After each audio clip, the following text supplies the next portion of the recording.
आज की वीडियो में हम लोग क्लास 10 की जो मैथ की सीरीज़ चल रही थी उसमें हमने कल 7.3 के क्वेश्चन करवाए थे।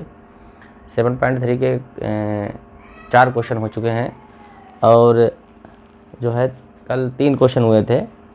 अब आज जो है लास्ट के बचे हुए 4 और 5 क्वेश्चन उनको कंप्लीट करेंगे और देख लेते हैं उन क्वेश्चनों को हम किस तरीके से लगा सकते हैं। ये दोनों क्वेश्चन बहुत अच्छे हैं और एग्ज़ाम के पॉइंट से ये अच्छे क्वेश्चन हैं। इनको आप देखिए कि इनको किस तरीके से लगाया जा सकता है। तो एक्सरसाइज जो थी हमारी वो 7.3 चल रही थी और इसके जो हैं 3 क्वेश्चन हो गए थे। आज आगे के क्वेश्चन को हम करेंगे क्वेश्चन नंबर 4। तो पहले हम क्वेश्चन को लिख लेते हैं। उस चतुर्भुज का क्षेत्रफल ज्ञात कीजिए जिसके शीर्ष क्वेश्चन है उस चतुर्भुज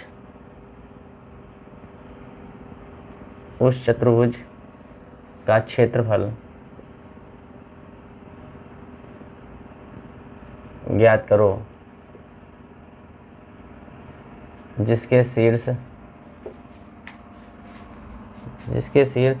इसी क्रम में दिया गया है। क्रम हमें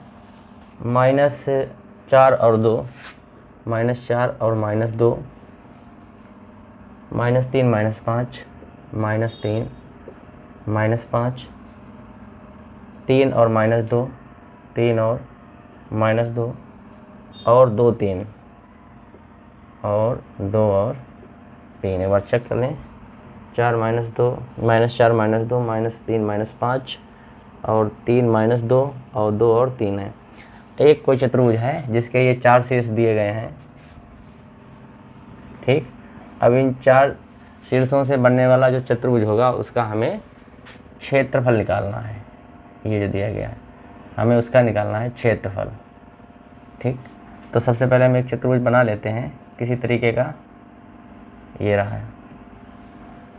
अब इसके नाम रख लेते हैं ABCD। जो बिंदु दिए गए हैं वो क्रम से हैं, लिखा हुआ है इसी क्रम में। तो इसी क्रम का मतलब हुआ है कि जैसे दिए गए उसी क्रम में लिखने हैं। -4 के बाद -2, उसके बाद -3 -5 और यहाँ पे लिखना है 3 -2 और इसको लिखना है 2, 3। ये चतुर्भुज हमारा हो गया। अब इसका हमें क्षेत्रफल निकालना है। तो वैसे तो फार्मूला बहुत लंबा पड़ेगा चतुर्भुज का क्षेत्रफल निकालने का, लेकिन हम इसको त्रिभुज वाले फार्मूले से आसानी से निकाल पाएंगे। क्या करना है, चाहे इसको आप यहाँ पर ये लाइन खींच दो, चाहे ये वाली लाइन खींच दीजिए आप ऐसे। जिससे क्या होगा कि एक त्रिभुज हमारा ये वाला बन जाएगा, ये त्रिभुज बन जाएगा हमारा इधर वाला, और दूसरा त्रिभुज जो है वो हमारा ये वाला बन जाएगा, ये वाला। तो यहाँ पर 2 त्रिभुज हमें दिखेंगे, त्रिभुज नंबर 1 और त्रिभुज नंबर 2। दोनों त्रिभुजों के क्षेत्रफलों को जोड़ देंगे और हमारा इसका आंसर आ जाएगा। तो पहला त्रिभुज यहाँ पे लिखेंगे चतुर्भुज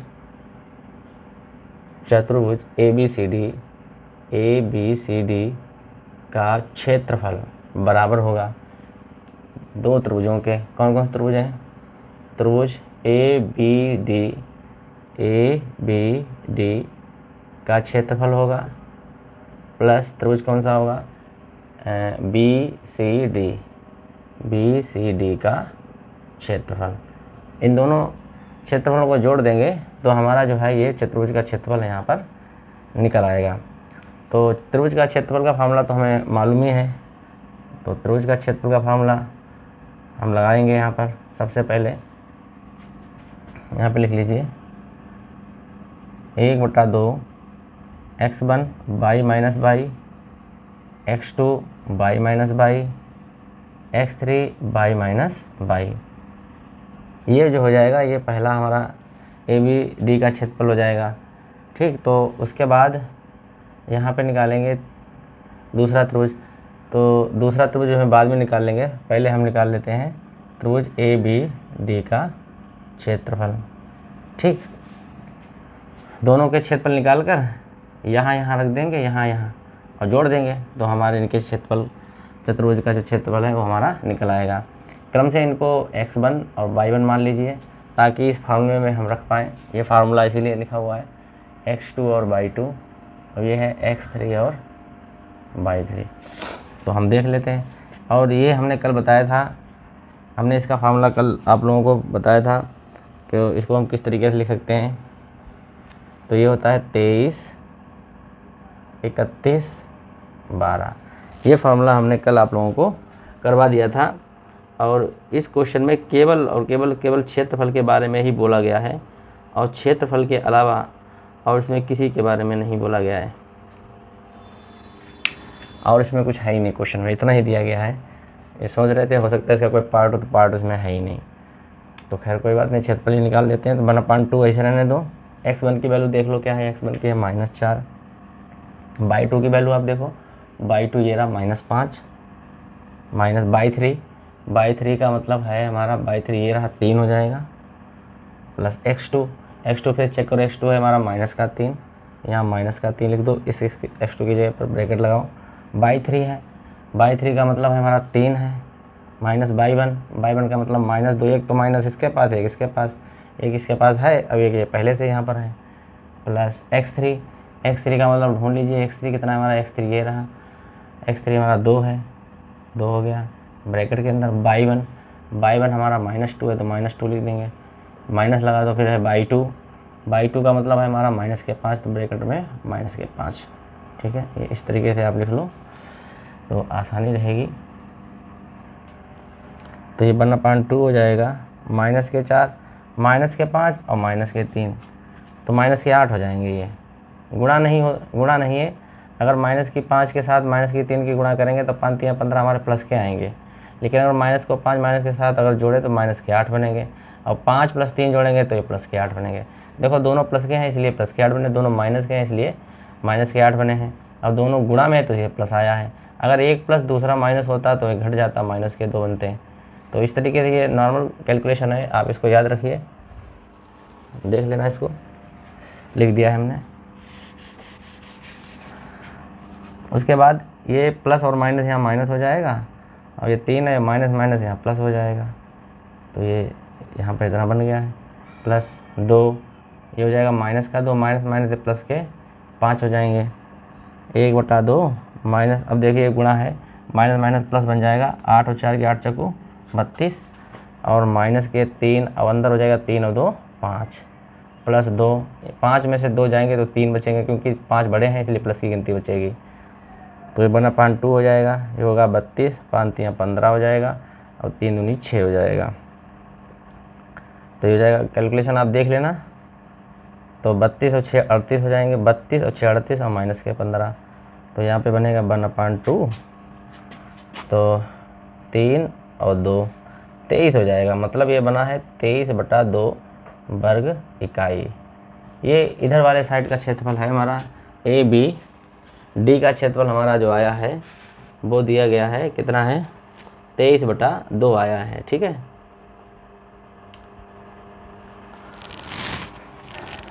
तो अच्छा, इसके बाद जो है अगला जो दिया गया है,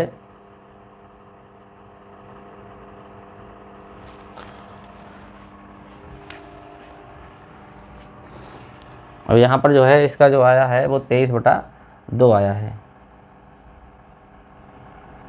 आंसर इसका आंसर जो है अब कितना आया, हल करने के बाद 23/2 वर्ग इकाई आया। अब बचा हुआ और लिख लेते हैं, जो बचा हुआ क्षेत्रफल है वो भी निकाल लेते हैं। कौन सा है, त्रिभुज BCD का क्षेत्रफल। अब BCD कहाँ है, BCD ये रही, तो हम यहाँ पर इनको मिटा देते हैं जो हमने माने हुए हैं, और क्रम से हम मान लेते हैं। इसको x1 कर दो, इसको y1 कर दो, इसे हम x2 कर देंगे, y2 कर देंगे, और ये हमारा x3 और y3 हो जाएगा।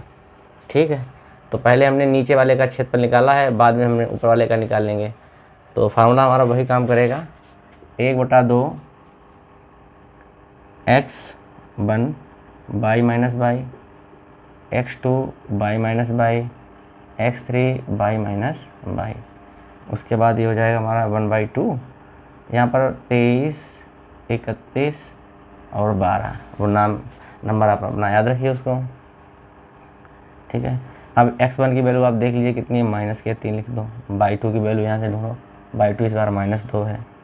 y3 यहाँ पर 3 दिया गया है, प्लस x2 यहाँ पर है 3, ये x2 है, 3 दिया गया है।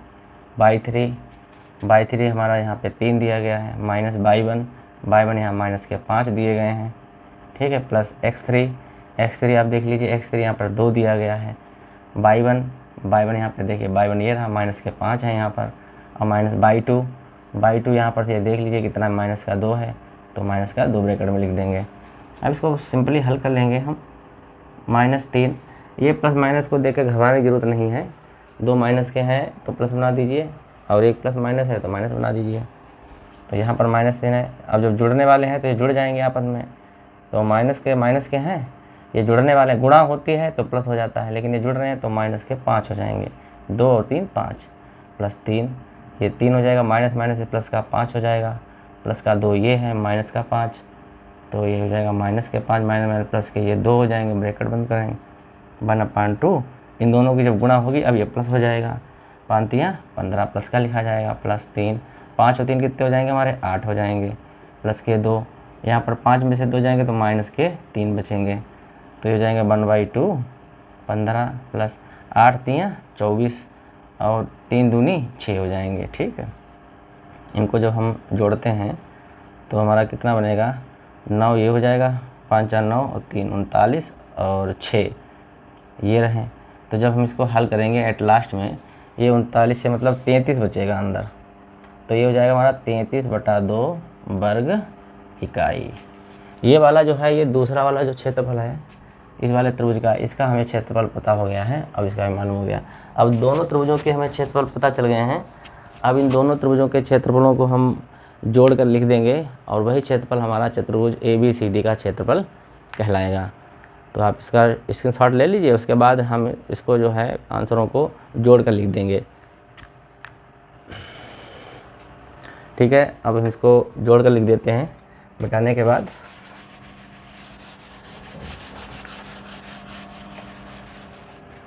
तो 23/2 इसका जो था पहले वाले का वो है हमारा 23/2, प्लस और दूसरे वाले का आया है हमारा 33/2, दोनों हमने लिख दिए हैं यहाँ पर। तो हर बराबर हैं दोनों की गिनतियाँ, जब नीचे बराबर होती हैं एक जैसी, चाहे 5 5 हो, 10 10 हो, 3 3 हो, 2 2 हो, कोई बराबर हो बस नीचे, ऊपर वाले गिनती को डायरेक्ट जोड़ दीजिए। 3 और 3 कितने हो गए 6, और 3 और 2 कितने हो जाएंगे 5, और यहाँ पर बराबर है तो इसको 2 एक ही बार लिखना है, 2 बार दिया है, लिखना है एक ही बार है। 2 से जब काटेंगे, अब अगला क्वेश्चन देख लेते हैं।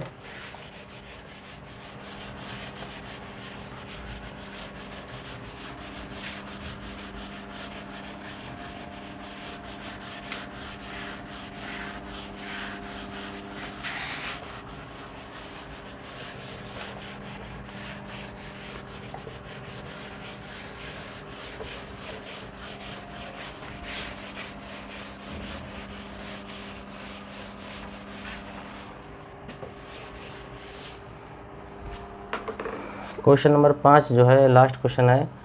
कक्षा 9 में आपने पढ़ा है, अध्याय 9 में उदाहरण नंबर 3 ये दिया गया होगा, क्लास 9th में अध्याय जो है पार्ट 9 होगा, उसमें उदाहरण नंबर 3 दिया गया होगा, उसी से संबंधित क्वेश्चन दिया गया है। क्वेश्चन नंबर 5 लिख रखा है कि कक्षा 9 में जो एक्सरसाइज है वो हमारी 9 है, और इसका जो एग्ज़ाम्पल है वो है तीसरा। कक्षा 9 में एक्सरसाइज 9 और उदाहरण नंबर उसका जो है वो तीसरा है। क्या है लिखा हुआ क्वेश्चन है, किसी त्रिभुज की एक मध्यिका उसे किसी त्रिभुज की मध्यिका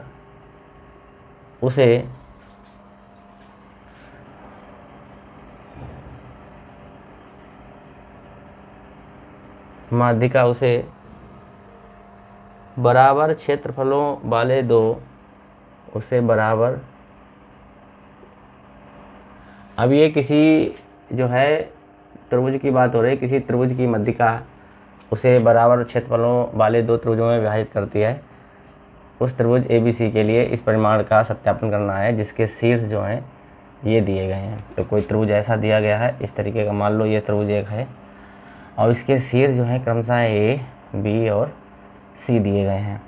A जो है वो 4 और -6 में है, 4,6, ये है 3 -2 में दिया गया है। उसके बाद ये है हमारा 5 और 2 में। इसको हम x1 y1 मान लेते हैं, ये x2 और y2 और हो जाएगा x3 और y3। ठीक है, तो हम मान लेते हैं कि ये बिंदु जो है मध्यिका है, ये यहाँ से ये इसको मिला रहा है, ये इसका मिड पॉइंट है। तो क्वेश्चन में बोला गया कि इधर वाली जो साइड होगी इसका जो क्षेत्रफल होगा वो इधर वाली साइड के क्षेत्रफल के बराबर होगा अगर ये लाइन जो है इसका मिड पॉइंट है, मध्यिका है। तो जब मध्यिका जो होती है वो त्रिभुज को दो बराबर भागों में बांटती है। तो हम इसी का सत्यापन करेंगे। तो सत्यापन करने के लिए हमें इस वाले पॉइंट की आवश्यकता पड़ेगी, क्योंकि अगर हम पहले वाले त्रिभुज का क्षेत्रफल निकालेंगे तो हमें शीर्ष A, B और M चाहिए होंगे, और दूसरे वाले त्रिभुज का अगर क्षेत्रफल निकालना है तो हमें A, M और C चाहिए। मतलब M जो है हमें हर कंडीशन पे निकालना होगा। तो यहाँ पे लिखेंगे BC भुजा की माध्यिका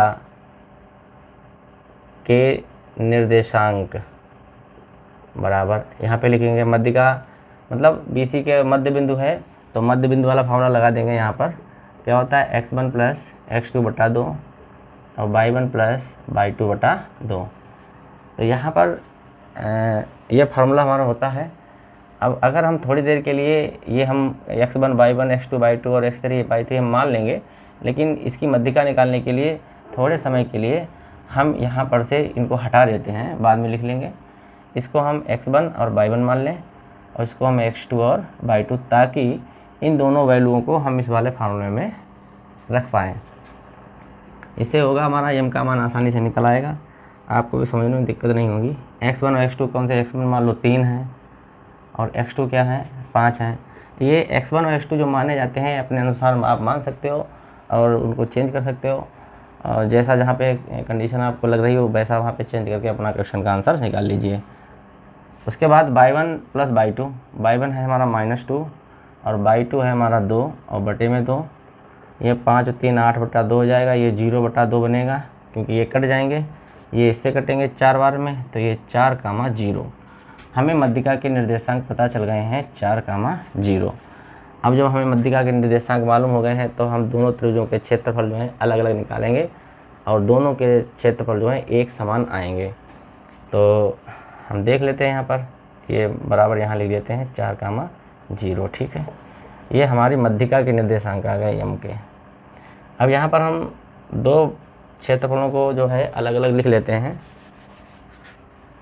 तो पहला हम त्रिभुज लिखेंगे, त्रिभुज कौन सा है AMB, AMB का क्षेत्रफल। ठीक है, और बराबर बराबर मत लगाइए। और इधर हम निकाल लेते हैं कौन सा AMC का क्षेत्रफल, त्रिभुज AMC का क्षेत्रफल।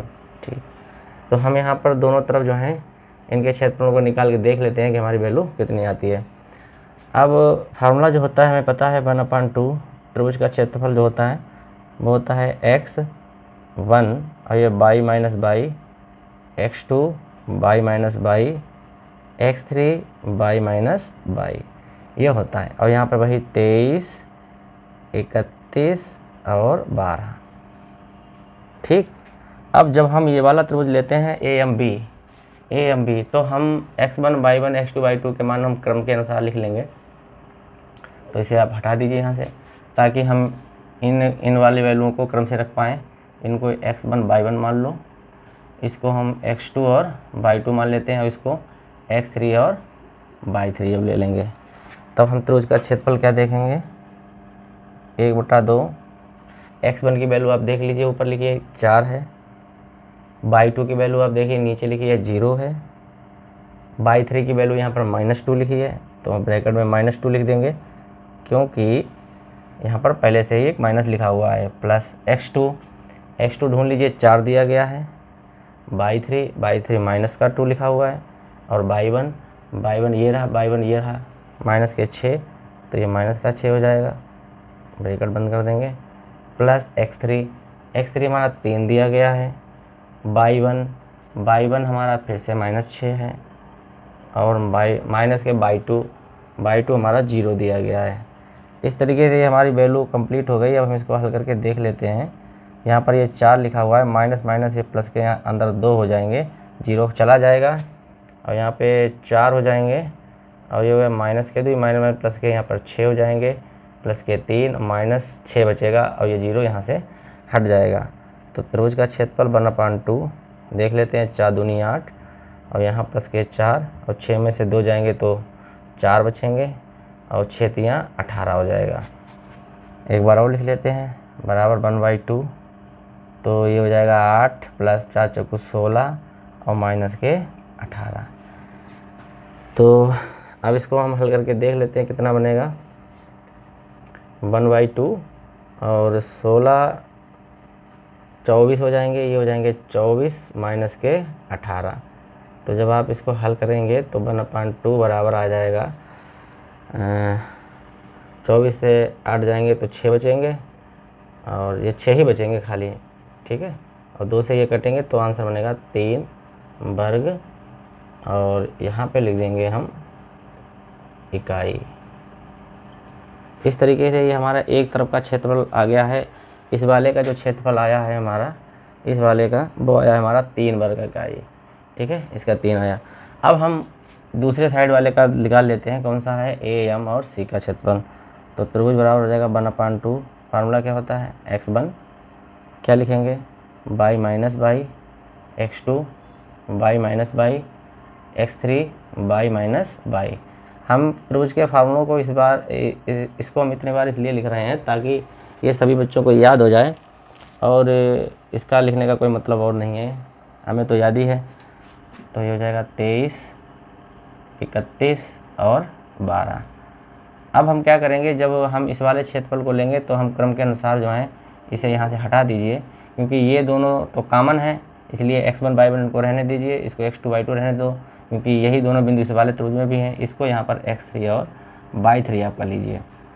तो x1 की वैल्यू आप देख लो कितनी है हमारी, 4 है, बाई2 की वैल्यू आप ढूंढो कितनी है, 0 है, बाई3 की वैल्यू हमारी 2 दी गई है, प्लस x2 हमारी 4 है, x1 भी 4 है, और x2 भी 4 है।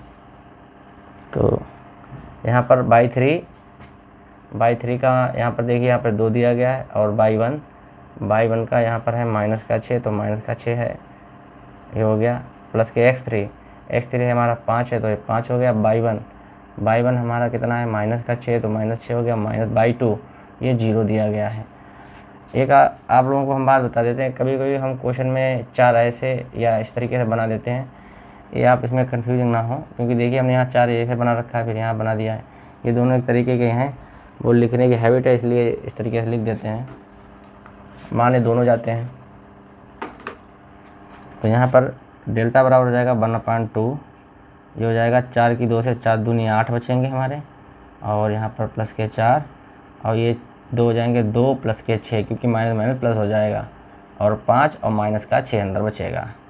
तो डेल्टा बराबर हो जाएगा 1/2 माइनस के 8, और 6 और 2 8 हो जाएंगे, 8 की 4 से गुणा, 8 चौको 32 हो जाएगा, और इसकी गुणा हो जाएगी तो माइनस के 6 पंचे 30 बनेंगे। तो डेल्टा बराबर हो जाएगा 1/2। यहाँ पे आप घटा के देख लीजिए कितने बन रहे हैं।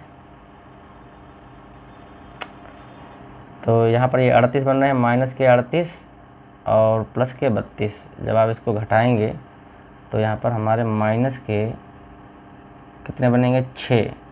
यहाँ पे माइनस का 6 बनेगा, 38 में से 32 जाएंगे तो माइनस का 6, और माइनस का 6 बचेगा, और साथ में 1/2 भी दिया गया है जो चल रहा है। तो 2 को इससे जब काटेंगे तो ये माइनस का 3 आ जाएगा। अब क्षेत्रफल निकाला है तो ये माइनस में तो हो ही नहीं सकता है, इसलिए इसको लिखेंगे पॉजिटिव, धनात्मक लेने पर, धनात्मक क्षेत्रफल धनात्मक लेने पर। ये इतना आया -3 वर्ग इकाई आया है, तो हम इसको लिखेंगे क्षेत्रफल धनात्मक लेने पर क्योंकि जब क्षेत्रफल को धनात्मक लेंगे तभी हमारा ये आ जाएगा 3 वर्ग इकाई। तो ये हमारा एक क्वेश्चन पूरा कंप्लीट हो गया है। तो अब आप देख सकते हैं यहाँ पर जब हमने पहले वैल्यू निकाली थी क्षेत्रफल की वो भी 3 आई है और बाद में निकाली वो भी 3 आई है। इसका मतलब ये है कि मध्यिका जो होती है वो एक ऐसा बिंदु होता है त्रिभुज का कि उस त्रिभुज को 2 पार्ट में आधा आधा डिवाइड कर देता है। ये हमारा प्रूफमेंट यहाँ से हो गया है। आप इसको देख लिए, इसको आप देख लीजिए। और जिन बच्चों ने इससे पहले वाली वीडियो नहीं देखी हैं, इससे पहले हमने जो है ट्रिग्नोमेट्री कंप्लीट करवाई है, तो जिन बच्चों के पास ट्रिग्नोमेट्री का सलूशन नहीं है वो वीडियो को देख लीजिए। और अब ये जो हमारी चल रही है सीरीज़, इसमें हमने द्विघात समीकरण भी कंप्लीट करा दी है। तो द्विघात समीकरण का जिसके पास नहीं है वो द्विघात समीकरण आप देख लीजिए, उसको कंप्लीट कर लीजिए। 2 चैप्टर करा चुके हैं, ये तीसरा चैप्टर हमारा चल रहा है निर्देशांक ज्यामिति का। अब इसके बाद जो है नेक्स्ट चैप्टर आपकी जो मैथ की सीरीज़ है उसी में से कोई एक अच्छा चैप्टर जो है चलाएंगे, ताकि जिससे क्वेश्चन ज़्यादा से ज़्यादा आपके एग्ज़ाम में पूछे जाते हैं, उन्हीं चैप्टरों को पहले कवर करेंगे। और ये जो चैप्टर हैं इनसे आपके ज़्यादा क्वेश्चन आते हैं और बच्चों को थोड़े से टफ भी लगते हैं, लेकिन अब आप जब इस तरीके से लगाएंगे तो आपको ज़्यादा कठिन नहीं लगेंगे। तो हम जिसके पास जो है वीडियो का लिंक नहीं है या चैनल का नाम नहीं है, तो वो चैनल का नाम आप यहाँ से देख लीजिए, ये चैनल का नाम है। और आप वीडियो को ज़्यादा से ज़्यादा लोगों के बच्चों तक या अपने जो साथी हैं उनके पास आप ज़्यादा से ज़्यादा उनको शेयर कर दीजिए और सब्सक्राइब करिए, और जिससे कि जो है हम आगे के और वीडियो को जो है बनाएंगे और उनको जो है बच्चों तक पहुंचाएंगे। तो तब तक के लिए इस वीडियो में बस इतना ही। और नेक्स्ट वीडियो में हम मिलेंगे अगली एक्सरसाइज 7.4 के साथ। तब तक के लिए धन्यवाद।